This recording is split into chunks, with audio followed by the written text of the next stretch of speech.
Bendiciones con todos. Tema 143, las verdades de la palabra de Dios. Hoy, 4 tipos de oyente, parte 5. Y utilizamos Mateo capítulo 13, versículo del 1 al 9, que dice lo siguiente. Aquel día salió Jesús de casa y se sentó junto al mar. Y se le juntó mucha gente, y entrado él en la barca, se sentó, y toda la gente estaba en la playa, y les habló muchas cosas en parábolas, diciendo: He aquí el sembrador salió a sembrar, y mientras sembraba, parte de la semilla cayó junto al camino, y vinieron las aves y la comieron. Pero parte cayó en pedregales, donde no había mucha tierra, y pronto brotó, porque no tenía profundidad de tierra, pero salido el sol se quemó, y porque no tenía raíz se secó. Y parte cayó entre espinos, y los espinos crecieron y la ahogaron. Pero parte cayó en buena tierra y dio fruto, cual a 100, cual a 60 y cual a 30 por uno. El que tiene oídos para oír, oiga. El oyente con el corazón convertido, así le vamos a llamar a esta clase de terreno. Mira el versículo 8 y 9 del 13, lo leemos nuevamente. Pero parte cayó en buena tierra y dio fruto, cual a 100, cual a 60 y cual a 30 por uno. El que tiene oídos para oír, oiga. Finalmente se nos presenta al oyente que tiene el corazón convertido.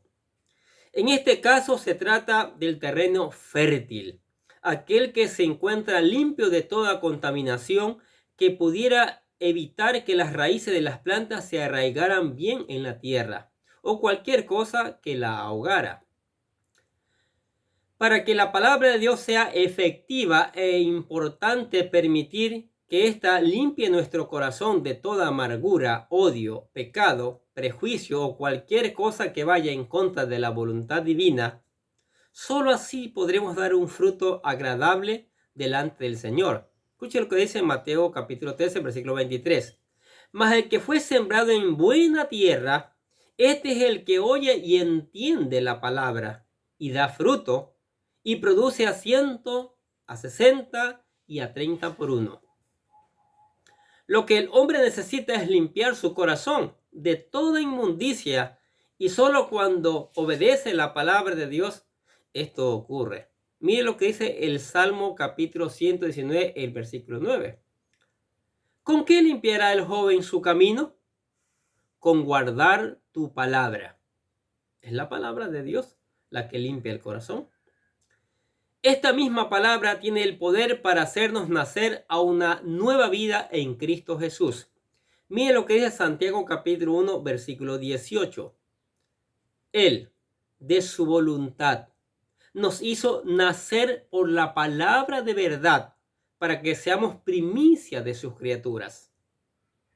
Y cuando esto pasa, el mismo Señor es el que hace producir a cada creyente al 100, a 60 y a 30. ¿Qué les parece?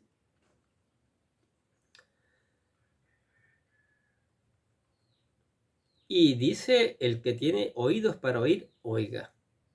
Esta advertencia tiene que tomarse muy en cuenta, porque solo dos efectos tendrán al escuchar la palabra de Dios. O es para salvación o es para condenación. Porque si no obedecemos en esta vida, ¿sí?, la vamos a perder. La vamos a perder, y eso sería terrible. Miren lo que dice San Juan capítulo 12, versículo del 47 al 48. Al que oye mis palabras y no las guarda, yo no le juzgo, porque no he venido a juzgar al mundo, sino a salvar al mundo. El que me rechaza y no recibe mis palabras, tiene quien le juzgue. La palabra que he hablado, ella le juzgará en el día postrero. ¿Se da cuenta? No obstante, debemos creer en el poder de su palabra, la cual tiene el poder para transformar nuestros corazones y por medio de la fe en Cristo Jesús convertirnos en herederos de la vida eterna. Escuche lo que dice Isaías capítulo 55, versículos el 10 y el 11. Porque como desciende de los cielos la lluvia y la nieve, y no vuelve allá, sino que riega la tierra y la hace germinar y producir, y da semilla al que siembra y pan al que come, así será mi palabra que sale de mi boca. No volverá a mí vacía, sino que hará lo que yo quiero, y será prosperada en aquello para lo que la envié. Interesantísimo, ¿no es cierto? Nunca llega vacía la palabra de Dios. Ejemplos de buena tierra. La tierra fértil, limpia, húmeda, buena. Como ejemplo, como la mujer samaritana. ¿Se acuerda cuando Juan capítulo 4, cuando se encuentra con la mujer samaritana, le habló al Señor Jesucristo de la vida eterna? Ella aceptó al Señor Jesucristo y inmediatamente fue a predicarles a otras personas, y por la acción de ella muchas personas cayeron. Buena tierra enseguida dio fruto abundante. Otro ejemplo es la conversión de los 3000 en el Pentecostés, Hechos capítulo 2, versículo 41. Cuando Pedro estaba predicando allí la palabra de Dios, había multitudes de personas, y esas personas recibieron la palabra de Dios, y hubo una acción inmediata. Se arrepintieron y se bautizaron, y se hicieron parte de la iglesia y comenzaron a trabajar para que la iglesia siguiera creciendo. Buena tierra. Otro ejemplo también es Saulo de Tarso, un hombre malo, perverso, perseguidor de la iglesia. Hechos capítulo 8, versículo de 35 a 39 está la historia. Pero una vez que va con cartas y todo eso para coger presos a los que predican la palabra de Dios, se encuentra con el Señor. ¿Sí? Tiene un encuentro especial con el Señor, donde da una vuelta de 360 grados y se convierte en el gran apóstol Pablo. Ahora perseguía a las personas, pero para que se convirtieran a Cristo. ¿Cuántas personas le predicó? ¿A cuántas iglesias plantó? Era buena tierra. Mire, en un hombre perverso había buena tierra para germinar y dar fruto abundante. En el caso del apóstol Pablo. Y el ejemplo de Cornelio, ¿se acuerda de Cornelio? También en Hechos capítulo 10. Buena tierra. Necesitaba conocer más de la palabra de Dios, y no lo hizo a puerta cerrada en su oficina. Llamó a cantidad de personas y hubo una gran conversión cuando el apóstol Pedro hizo la predicación de la palabra de Dios. Y podemos hablar de Lidia, del carcelero y de tantos ejemplos en la palabra de Dios de buena tierra, ¿sí? Donde la semilla fue colocada ahí de la palabra de Dios, y esa semilla brotó, germinó y dio fruto en cantidad, ¿sí? Son los que de corazón han recibido la palabra de Dios, la escucharon y la pusieron en práctica en sus vidas y perseveraron.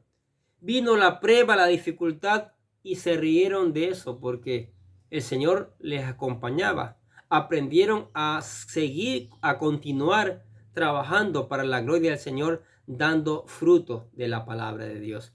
Entonces, mire, estos terrenos allí, necesitamos ser un terreno fértil.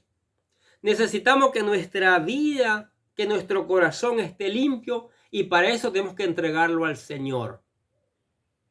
Para que con su sangre que fue derramada allí en el Calvario, lo redima nuestras vidas, y comenzamos, Señor, a hacer una tierra fértil para dar frutos importantes, frutos que den gloria a Dios, frutos que nos lleven a vivir una vida abundante, y por ende todos los que escuchan la palabra de Dios también.